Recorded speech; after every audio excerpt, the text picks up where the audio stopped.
rabbil alamin. Assalatu wassalamu ala Rasulillah wa ala alihi wa ashabihi ajma'in. Asyhadu an la ilaha illallah wahdahu la syarika lah wa asyhadu anna Muhammadan abdullahi wa rasuluh.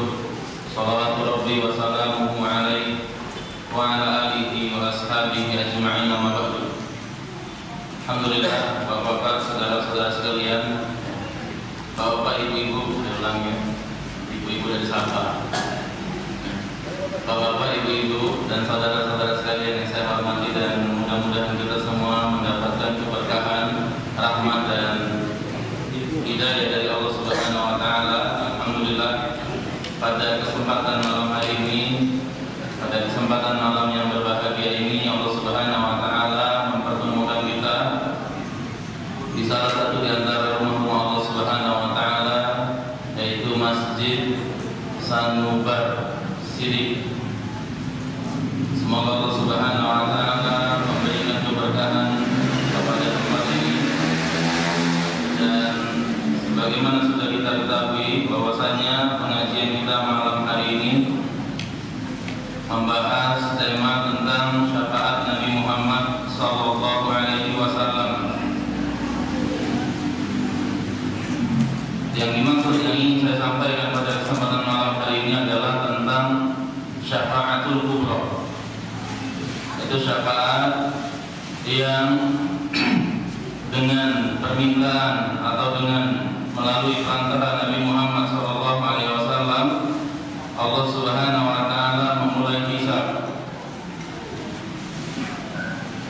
Dan sebelumnya yang perlu kita ketahui, kata syafaat itu berasal dari kata syaf'un yang artinya genap. Ya, kalau witrun itu ganjil, kalau syaf'un itu genap. Lalu kenapa syafaat itu dijadikan istilah? Setelah dari kata genap, kok nyambungnya jadi nolong? Jadi Allah Subhanahu wa taala adalah pemilik tunggal. Allah Subhanahu wa taala pemilik alam semesta ini secara esa, tanpa ada sekutu apapun. Demikian juga di akhirat nanti Allah Subhanahu wa taala Malikul Mulk, raja para raja. Kekuasaan Allah Subhanahu wa taala justru di akhirat itu lebih besar, lebih terlihat lagi. Kalau sekarang di dunia kekuasaan Allah Subhanahu wa taala, kita yakin Allah Subhanahu wa taala ala kulli syai'in qadir, mampu berkuasa atas segala sesuatu. Tetapi kadang-kadang ketika kita melihat sesuatu yang terjadi di realita kita, ya, ada orang kaum muslimin dibantai, disiksa, kita melihat ada orang-orang yang lemah dizalimi, orang-orang yang zalim semakin kuat. Bisa jadi realita yang kita saksikan ini membuat iman kita turun. Iman Allah itu berkuasa. Kok kaum muslimin di mana-mana diusir, dibantai, terpinggirkan. Padahal kita tahu Allah Subhanahu wa taala Malik. Nah, kalau di akhirat itu lebih nyata lagi. Kekuasaan Allah Subhanahu wa taala, tidak ada satupun orang yang terbesit di hatinya bahwa hari ini ada satu orang pun yang punya kuasa. Nah, lalu kenapa di hari seperti ini Allah Subhanahu wa taala butuh ada, lalu kenapa di hari seperti ini ada istilah syafaat? Allah memilih kuasa yang tunggal, ya, kenapa digenapkan? Sama seperti kita, Pak. Seperti kita misalnya masjid ini kan belum finalisasi sekarang masjid kita. Kemudian salah seorang di antara jamaah ini punya link Bu Gubernur. Ada punya link gubernur, dan gubernur itu penguasa tunggal APBD. Dia mudah, ini keluar ini dan ini dan ini. Kemudian datang jamaah di sini ngomong, Pak Gubernur, tolong masjid kami itu lagi finalisasi. Kami berharap Pak Gubernur ini bantu di sini. Lalu dengan rekomendasi orangnya tadi, Gubernur baru mengucurkan dana. Nah, orang ini disebut syafi, pemberi syafaat. Gubernur punya kuasa tunggal digunakan oleh jamaah kita tadi supaya nyampe sini. Nah, orang yang bertugas sebagai syafi ini, pemberi syafaat ini, jadi syafaat itu akan terwujud dengan 3 syarat. Kalau tidak ada 3 syarat itu tidak mungkin terwujud syafaat. Pertama, orang yang memberi syafaat itu diizinkan oleh Allah memberi syafaat. Kemudian yang kedua, yang diberi syafaat itu juga diridhoi oleh Allah. Allah Subhanahu wa taala, "Man dzalladzi yashfa'u 'indahu illa bi'idznih." Tidak ada seorang pun yang bisa memberi syafaat kecuali atas izinnya. Tuh. Yang kedua tadi, yaitu yang diberi syafaat adalah orang-orang limanil taqwa, untuk orang yang diridhoi oleh Allah. Artinya orang ini punya kepantasan, kelayakan untuk diberi syafaat. Oleh karena itu, di antara ucapan yang sering kita dengar, kawan-kawan kita mengatakan, nanti kalau di akhirat, ya, cari salam Rasulullah, aku ingin tolong ibu. Apakah berhak? Ya, tadi orang yang diberi syafaat atas izin Allah baru bisa memberi syafaat. Orang yang diberi syafaat itu juga harus orang yang diridhoi oleh Allah. Kalau dia tidak punya kepantasan, tidak punya kelayakan, permintaan dia tadi tidak bisa terwujud. Atau orang ini, dia ini walaupun dilihat oleh orang soleh, nasabnya bagus dan lain sebagainya, tapi tidak diizinkan oleh Allah memberi syafaat. Sudah jadi. Dan yang ketiga, tadi memberi syafaat diizinkan, yang diberi syafaat diridhoi, kemudian yang ketiga Allah kehendaki terjadi. Terjadi syafaat. Ya. Makanya tatkala kita berteman dengan orang-orang soleh, bukan sekedar bertemu kawanan baik. Kita ini juga punya kepantasan sehingga nanti di akhirat, selain orang tadi diizinkan oleh Allah, kita juga pantas dapat syafaat. Ya. Itu jadi syafaat, pengertian rukun. Lalu bagaimana kondisi akhirat? Kondisi yaumul qiyamah. Kita bacakan dulu hadisnya panjang tentang syafaatul ummah.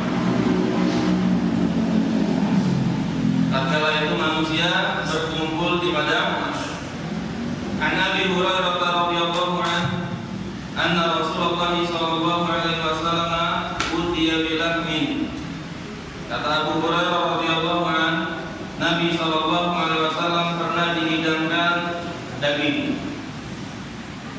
Baru fi'a ilaihi dira'u, kemudian daging kambing, hasta kambing tadi diangkat oleh Nabi. Wa kana turjibuhu, dan Nabi senang. Di antara bagian daging kambing yang disenang oleh Nabi adalah bagian kaki. Fahanasa minha nahsatan, kemudian Nabi cicipi, Nabi makan daging tersebut.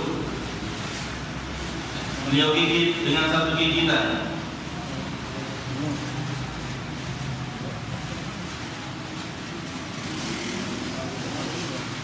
Tsumma qala anna sayyidun nasi yaumal qiyamah.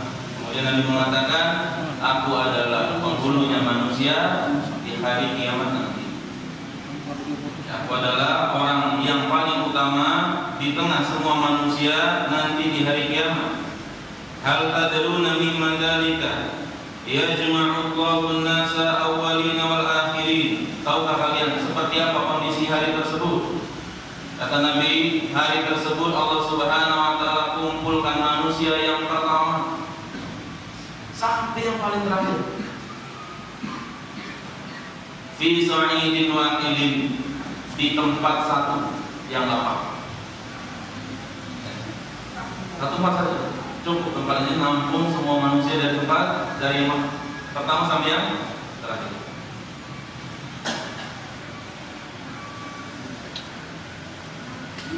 Yusmi'uhumud da'i wa yanfadhuhumul basar. Kemudian mereka mendengar ada suara yang berkumandang dan pandangan-pandangan mereka mulai tertuju wa tadnuna syamsu. Mata mereka mulai terbelalak, matahari didekatkan oleh Allah Subhanahu wa taala. Fayablughu an-nasa min ghammin wal karbi ma la yutiquna wa la yahtamilun.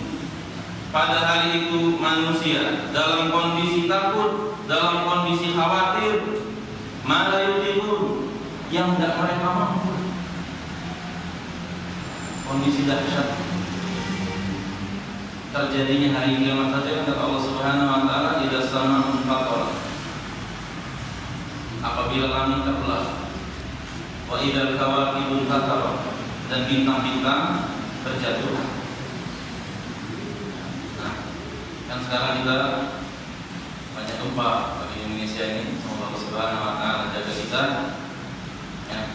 Dan kalau gempa itu kan, kalau keterangan biasa, langit-langit rumah aja retak, atau gedung yang kuat kan langit-langitnya retak, kemudian lampu-lampunya jatuh. Nah kalau gempa kiamat itu langitnya nanti belah, saking kuatnya bintang jatuh. Nah itu sampai kata Nabi SAW, gambaran manusia itu kalau lihat hari kiamat. Dalam sebuah hadis Nabi SAW mengatakan, "Lau anna rajulan yajurru ala wajhihi min yaumin wulida ila yaumin yamut." Seandainya ada seseorang yang sejak dia lahir sampai dia meninggal, itu rahimnya diseret, haroman lagi. Dan dia meninggal itu bukan usia muda, usia 60, 70, usia tua. Baik, dari lahir sampai usia 70 tahunan, rahimnya diseret. Fi mardatillah, supaya Allah ridho. Seandainya ibadah model itu, kata Allah, ibadahnya adalah kalian seret rahim kalian ini, sungkurkan muka wajah-wajah kalian ini dari sejak lahir sampai mati. Itu ibadahnya. Kalau kalian tetap ridho, lahakoro yaumul qiyamah, itu masih remeh dibanding hari kiamat.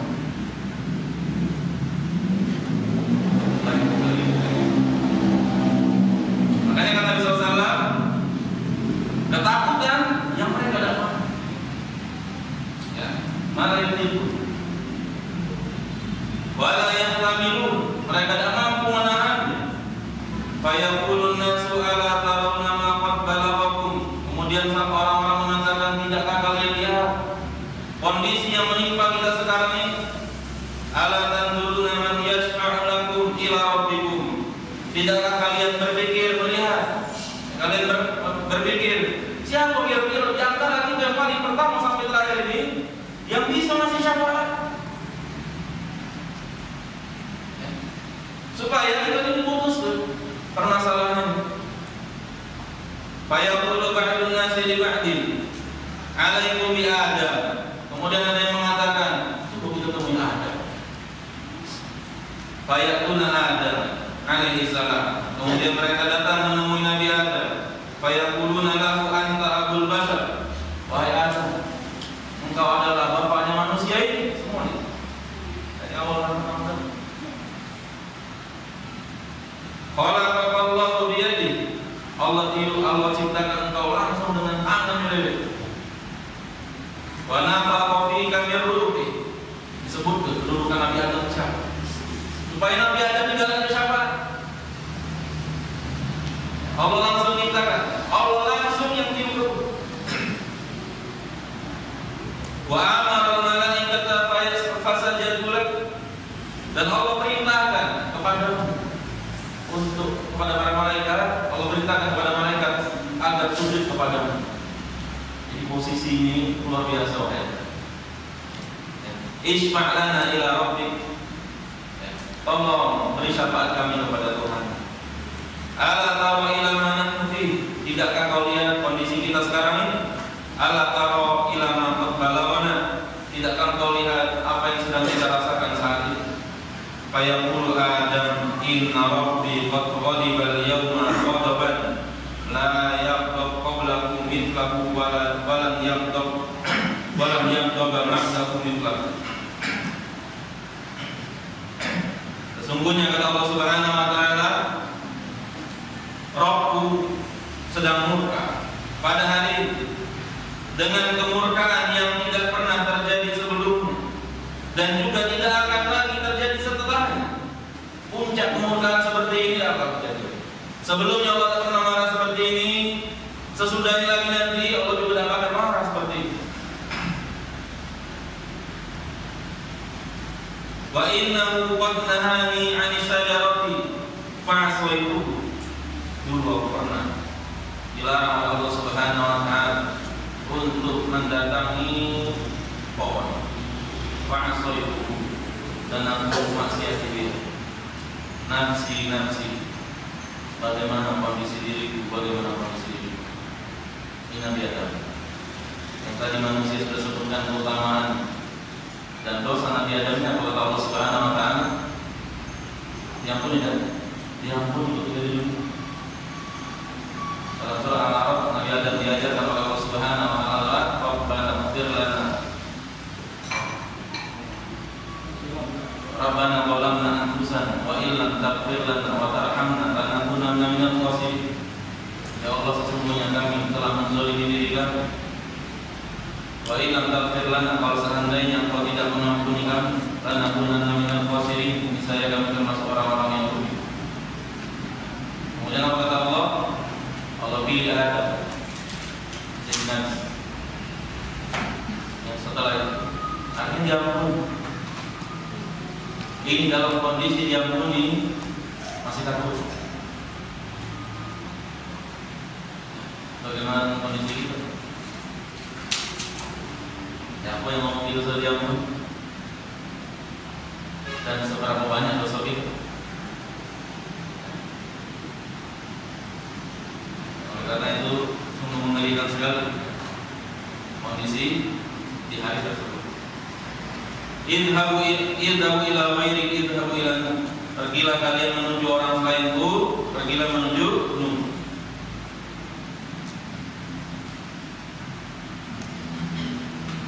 Fayatuna Nuhan fayaquluna ya Nuh. Kemudian orang-orang datang menuju Nabi Nuh. Siapa Nabi Nuh? Ulul azmi. Jadi manusia ini kan bertingkat-tingkat. Kata Nabi SAW, sebaik-baik teman itu adalah para nabi, para syuhada,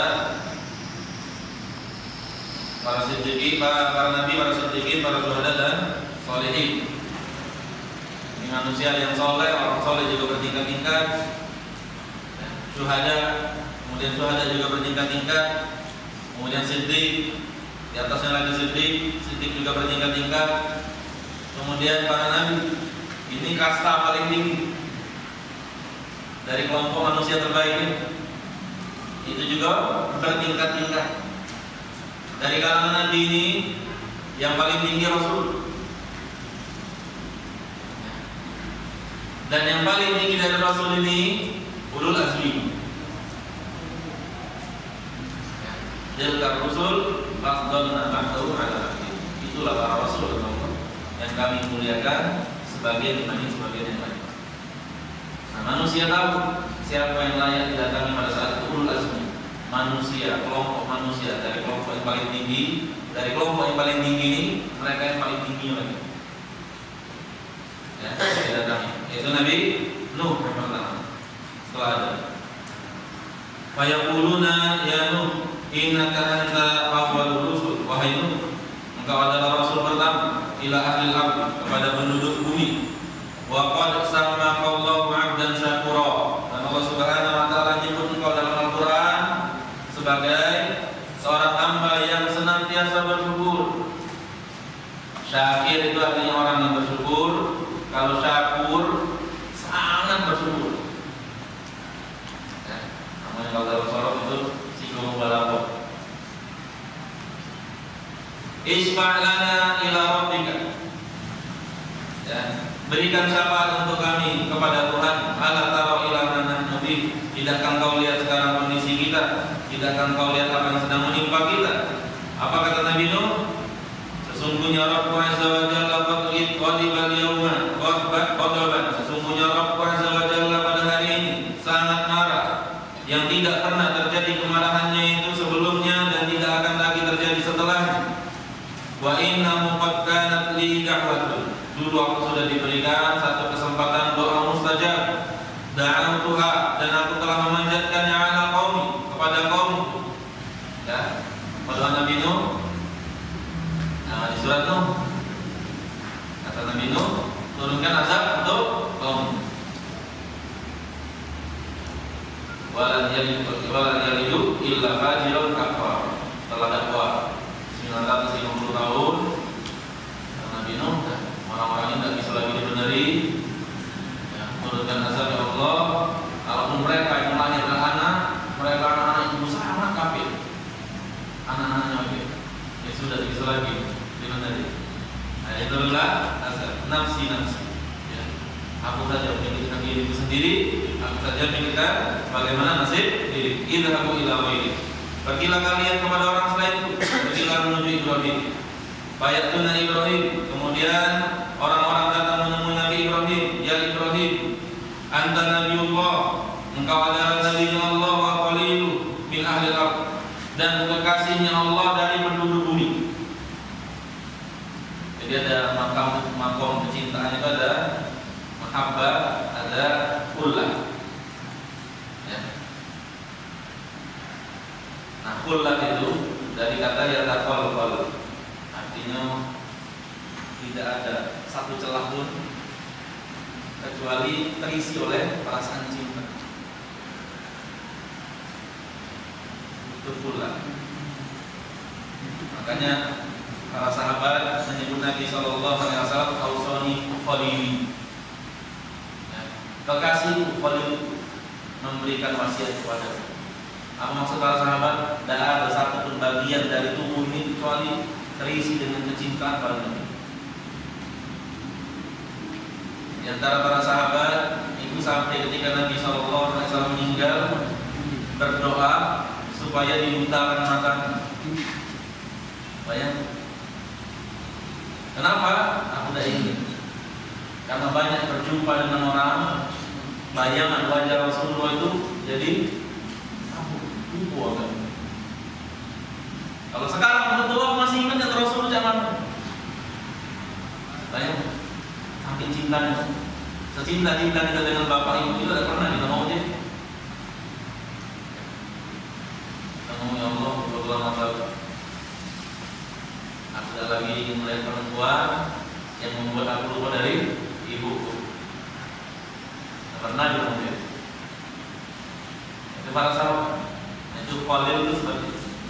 Namun Rasulullah menganggap para sahabat sebagai mahabbah, ya, kekasih. Level itu. Karena tidak boleh Rasulullah mintai para sahabat seperti khullah. Karena kata Nabi SAW, seandainya aku diizinkan untuk mengangkat sebagai khalil seorang Abu Bakar, lattakhadtu Abu Bakrin khalila. Aku akan jadikan Abu Bakar sebagai khalil. Tapi Allah Subhanahu wa taala sudah jadikan aku khalil sebagai itu. Nah, Nabi Ibrahim itu disebut oleh Allah khalil. Dan tahu kedudukan Nabi Ibrahim seperti apa? Ada Allah Subhanahu wa taala yang memiliki kasih sayang yang sangat luas Al-Wadud, Ar-Rahim, Ar-Rahman, itu punya kekasih dari kalangan penduduk bumi namanya Ibrahim.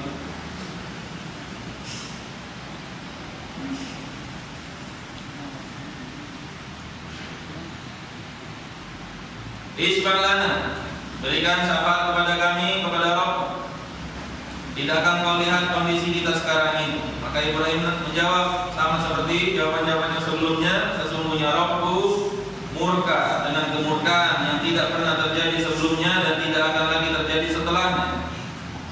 Wa inni qad kuntu kadzabtu thalatha kadzibatin, dan aku telah berdusta dengan 3 kali dosa, 3 kali kebohongan.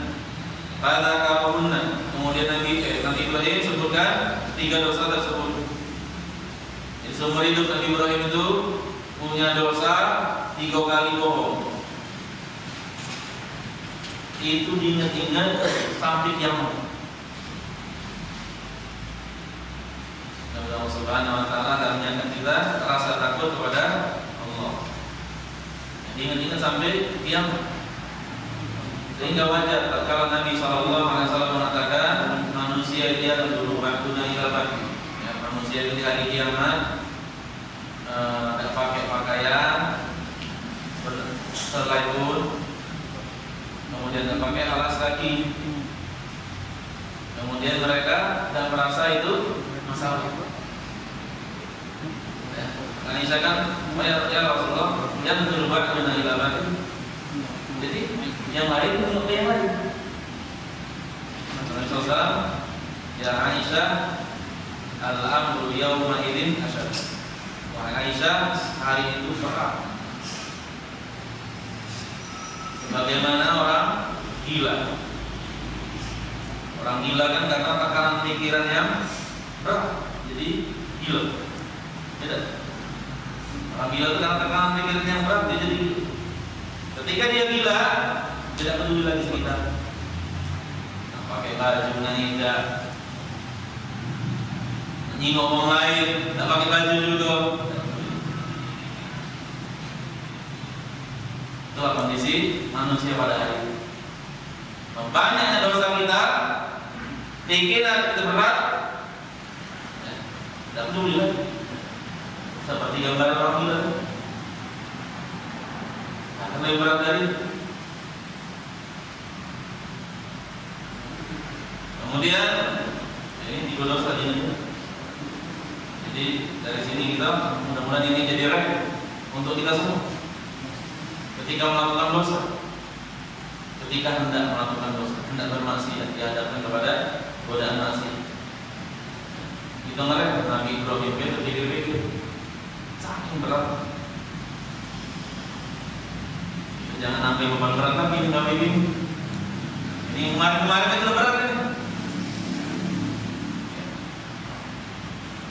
Kemudian disuruh pergi kepada yang lain, yaitu disuruh pergi kepada Musa. Dari mana orang tahu itu Musa? Tak tahu ceritanya. Pokoknya tak tahu, kita tahu Nabi Musa. Oh ini Musa tahu. Ya Musa anta Rasulullah. Wahai Musa, engkau adalah utusan Allah.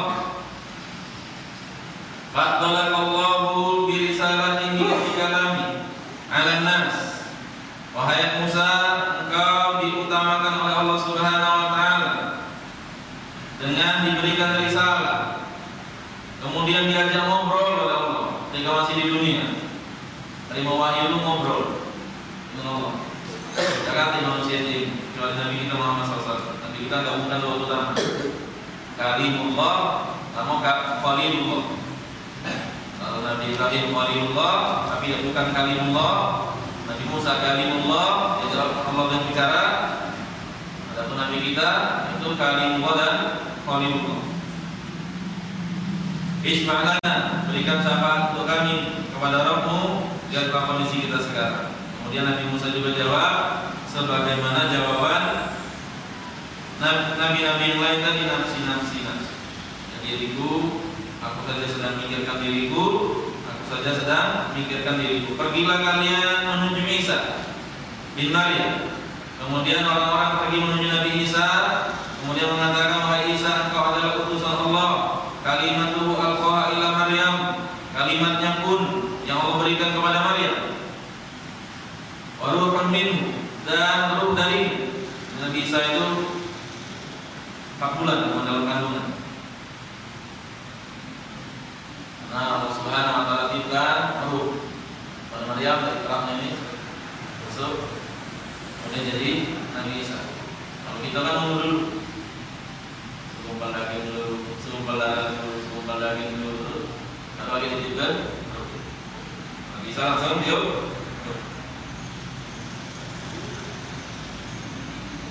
Kemudian walam yadkur dzamban. Nabi Isa tak nyebut dosa dia. Terus setelah dia nyebut dosanya, nafsi. Diriku. Idhabu ila ghairi, pergilah kalian menuju orang selain, yaitu pergilah kepada Muhammad. Kemudian orang-orang mengatakan kepada Nabi Muhammad, anta Rasulullah wa khatimul anbiya, engkau adalah utusan Allah, penutup para nabi. Wa qad ghafarallahu laka ma taqaddama min dzambi. Allah Subhanahu wa taala telah menghapuskan semua dosa-dosamu. Wa ma ta'akhkhar, yang telah lalu dan yang akan datang.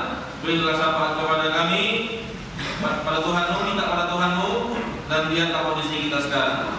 Fa'an qaliku fa'utiyatah al-'arsh. Kemudian Nabi berangkat. Nabi menuju ke bawah arsy.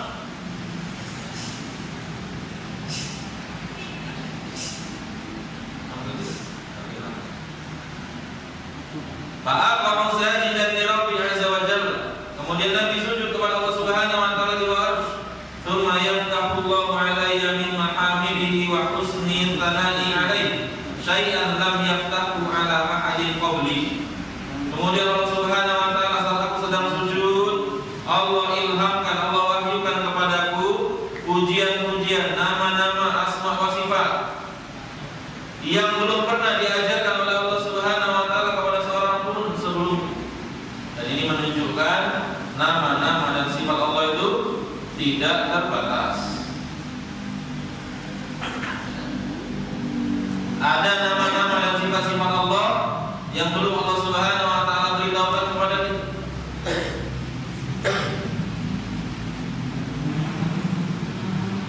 Tsumma yuqalu ya Muhammad irfa' ra'sak sal tu'ta washfa' tushaffa.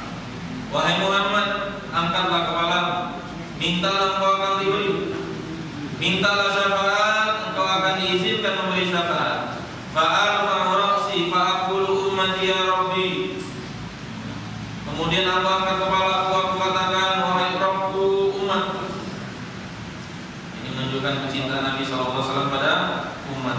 Karena itu kita berusaha mencintai Nabi SAW. Dan bentuk cinta pada Nabi itu adalah taat. Ada syair mengatakan,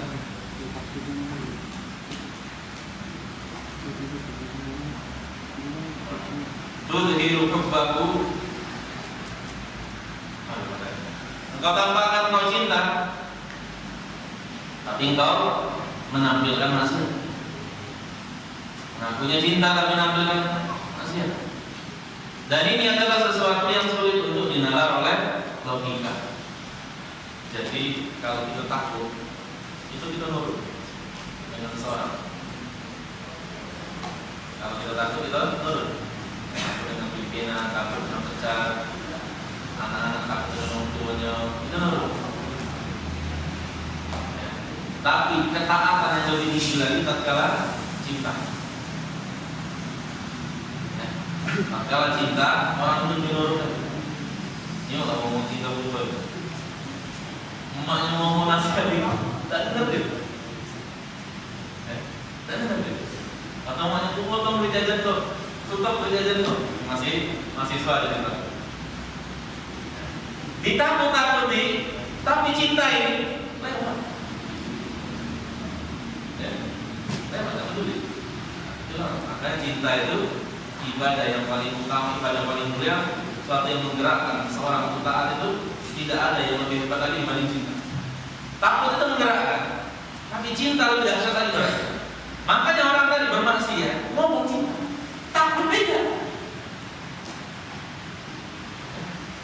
Takut dari mau cinta. Makanya saya tadi katakan ini sesuatu yang sulit untuk diterima logika. Ngomong cinta, animasi sulit diterima logika.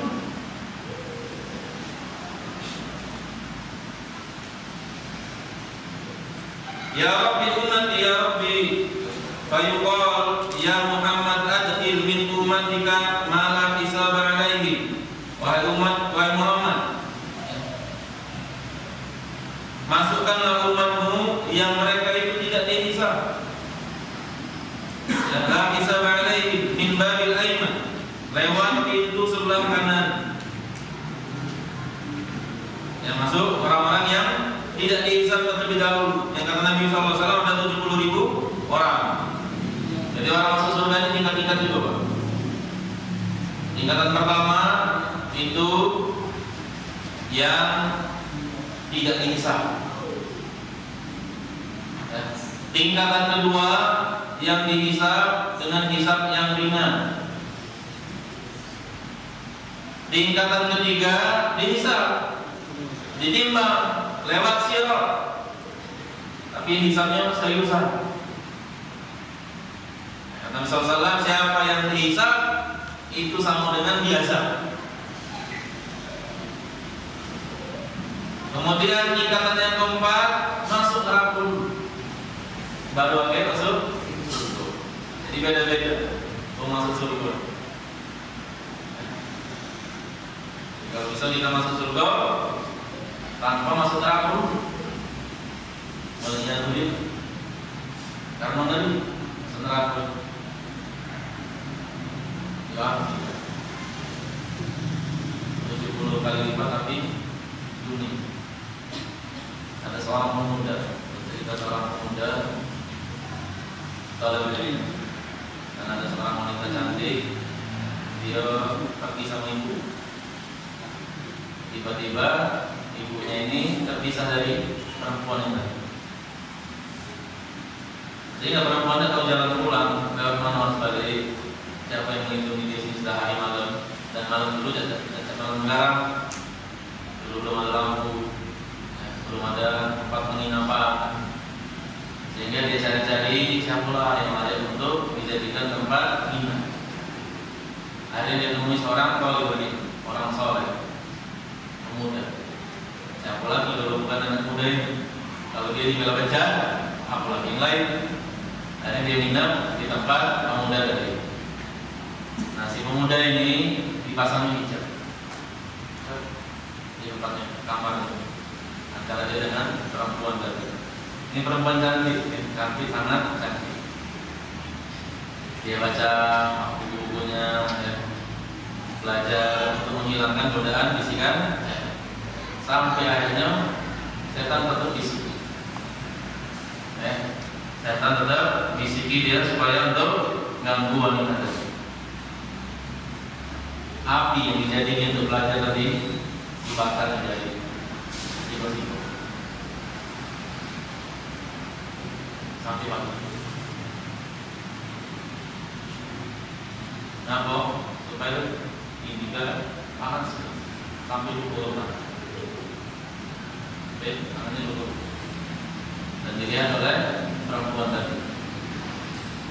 Ini adalah kemudian cerita akhirnya perempuan yang balik ke rumahnya, kemudian ketemu orang tuanya, dan dia masya Allah lihat pemuda tadi luar biasa. Akhirnya minta carikan pemuda tadi menurut bapaknya, ya, karena dia naksir perempuan tadi.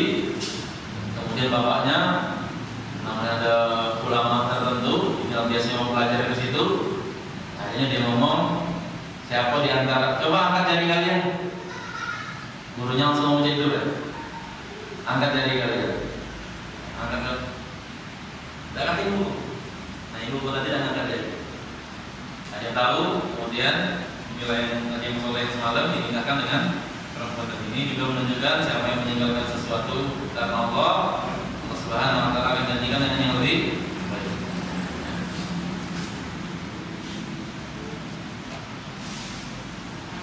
Kemudian masuk pintu, dan mereka adalah sekutu semua manusia selain pintu-pintu tersebut. Setelah itu beliau bersabda jari tangannya jarak antara daun-daun pintu surga seperti jarak antara Mekah dan Himyar, atau seperti jarak antara Mekah dan Basra. Saking luasnya pintu surga.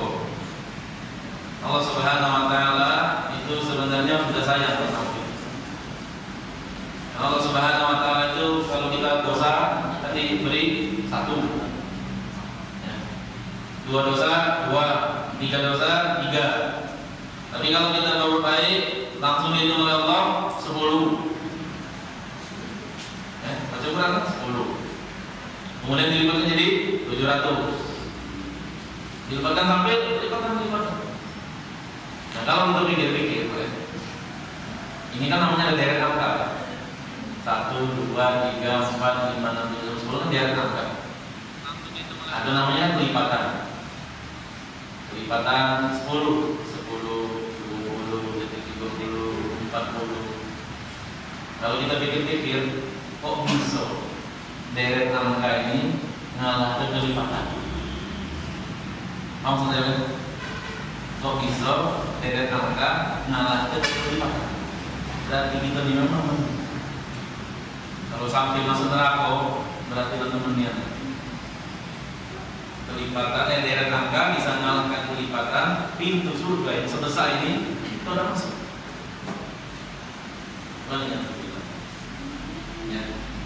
Nah, sudah 12 jadi lah. Ini sambil bisa kayak gitu.